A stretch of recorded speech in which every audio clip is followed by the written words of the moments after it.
August 1st, 2024 patch notes for TCM. All right, let's get this show on the road. Again, I never really do these sort of videos, so if you guys do enjoy me covering patch notes, then let me know by either liking the video or just commenting down below. It always helps. Anyway, let's jump straight into the patch notes. So what do we have?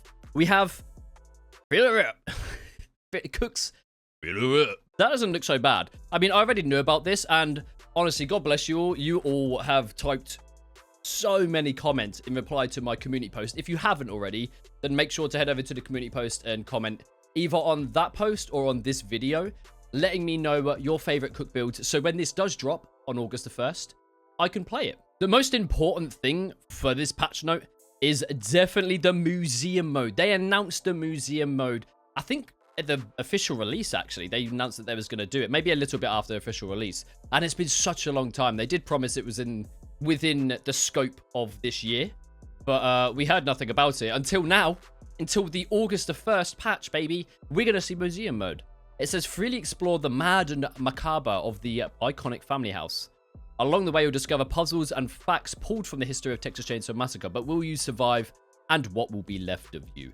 Players will find museum mode listed in the main menu. Okay, awesome. So basically on August the 1st, I know that some of you guys mentioned to me that in Friday the 13th, which I've never played before, they did have a similar mode. So it'll be interesting if some of you guys that did play Friday the 13th, please comment down below what that was like, because I feel like I missed out on such a gem of a game. But obviously with the licensing issues and stuff, it sort of became...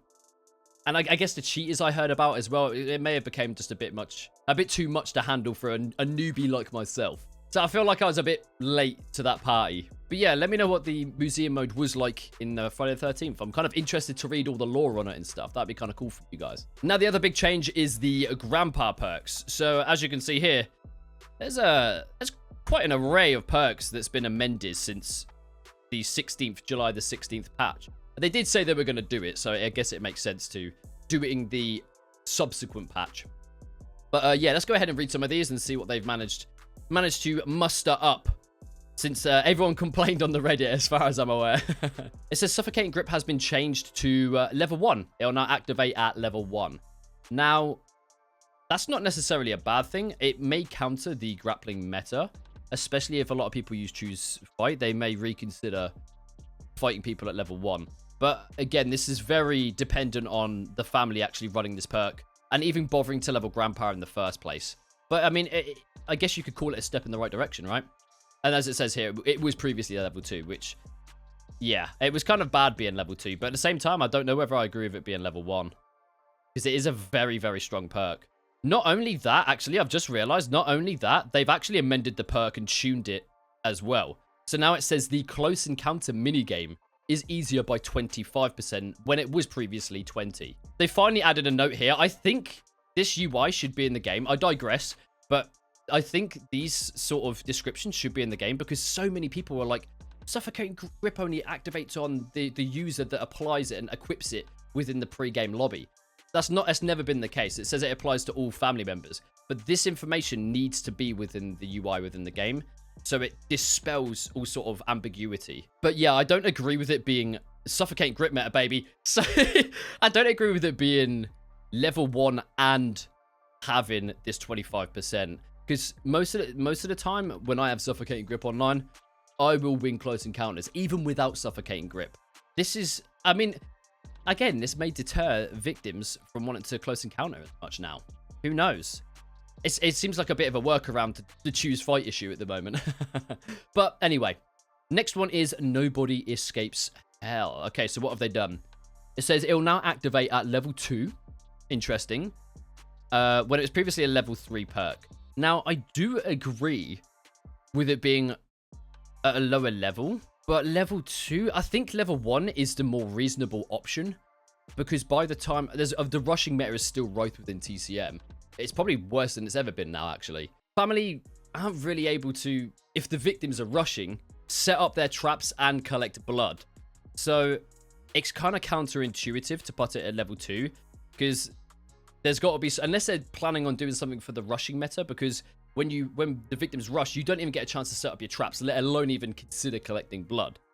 So this being level 2 is kind of I mean, it makes sense that it's a lower level, but by the time that we get this even online, I reckon the victims will already be out. This may be a good change, depending if they deal or manage the proficiency changes on battery and how strong proficiency is as an overall stat. But anyway, the next one is brute strength. Brute strength has been tuned. It's been slightly increased in melee damage that brute strength applies. That's a good change. Okay, and it's always been a level 2 since the change, so that could be kind of good. It may encourage more people to run. That's going to make damage builds that much stronger as well. And it may encourage those damage builds to be grandpa.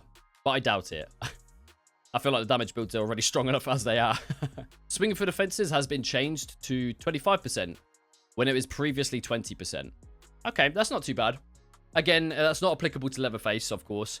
But to everyone else, that may be kind of useful. And it's a level 2 perk, Swinging for the Fences. So that could always be useful when you hit that mid to late game. We've already read the Suffocating Grip. Exterior Alarms. This is the big one that everybody's been waiting for. When active, all critical doors and gates are highlighted for 10 seconds if opened. Wait, for 10 seconds? Am I reading that right? It was previously 5 seconds, but they've increased it to 10. The only reason I could see them doing this is to increase the incentive to feed Grandpa to get him to level 3. So 10 so it lasts 10 seconds.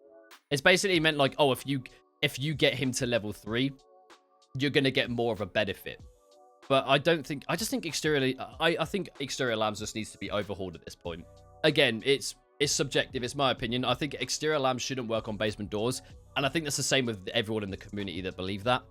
Exterior alarms is really strong, and making it stronger and trying to give the family more of an incentive to get him to level 3 by increasing the time is, in my opinion, it's not really the way to go about it. But I mean, that's a different discussion for another day. We're just covering the patch notes. Let's not get too into it.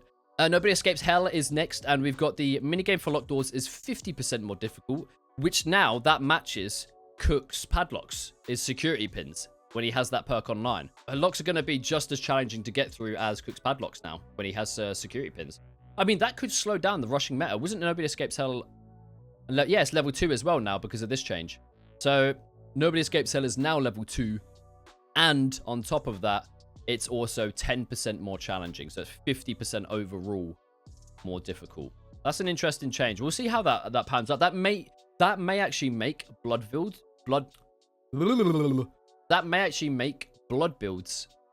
more viable, because 182 is the cap if you're using Blood Banker and maxed out the Blood Harvesting stat. And if you play someone that spawns in the inner location, I don't know, say Hitchhiker, or I mean Cook's always a good choice because he kind of spawns relatively close on most maps to the inner area.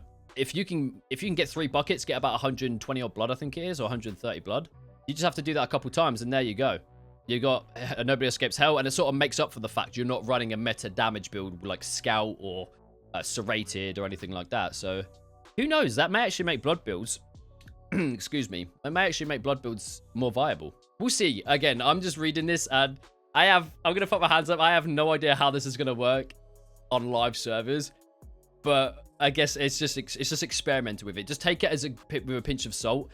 Go into it. I would suggest going into it with an open mind, and not already applying negative connotations to the changes until you've tested them. So that's what I suggest to anyone.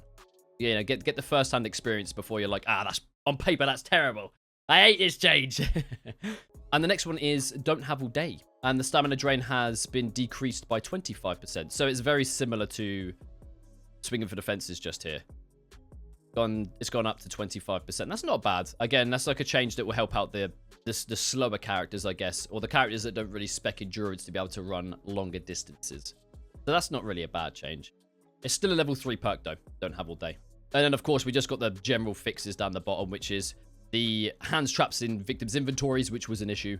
Texture of wells, which I didn't know was an issue, and then obviously the lighting on the mill, which is I have noticed some of the lighting can be messed up, but that's good, man. I think that's a good patch. I'm quite excited for it. I'm excited to try out, especially Nobody Escapes Hell. I'm especially excited to try that out with some blood builds for people that can obtain it with the blood build. I may do a video on that. Let me know if you guys would like to see that, because that may slow down the rushing and also make blood builds viable. I think that's one of the most important changes. Exterior alarms just needs to... As these are an overhaul, I'm sorry. It shouldn't be level 1. It shouldn't activate for 10 seconds. And I don't think it should work on basement doors either. I don't like to dive. I'm not going to dive too far into it in this video. I just wanted to cover the patch notes to keep you guys informed. For some of you that don't play the game and you may be interested from these patch notes and coming back. I don't know why, because the game makes you suffer. But, you know, just in case you wanted to keep up to date with the game, I thought I'd go over the patch notes, because there's a lot changing. The meta constantly changes in this game now that they're doing bi-weekly updates for the game. So, yeah, it's worth keeping updated. I'm most excited for the museum mode, if I'm honest. That would be good to have a little look around that. And I'm very excited for the Nobody Escapes Hell perk. Hopefully, if all goes well, level 2 will be a perfect position for it to sit in. If not, then they might just have to put it at level 1. So, but I imagine they maybe have some things in mind. I'm hoping they have some things in mind to alleviate the rushing in the game. And therefore, level 2 would be a perfect point for it to sit at. Anyway, that looks like it's it for the patch notes. Again, my opinions are subjective. If you guys have anything you'd like to say, then please feel free to say it in the comments. But let's try and keep it nice and civilized, because I think constructive criticism in terms of discourse can go quite a long way in helping the game to progress and the overall game's health. So hopefully we can have some contentious but constructive conversations down in the comments. That'd be lovely. I really do like interacting with you guys.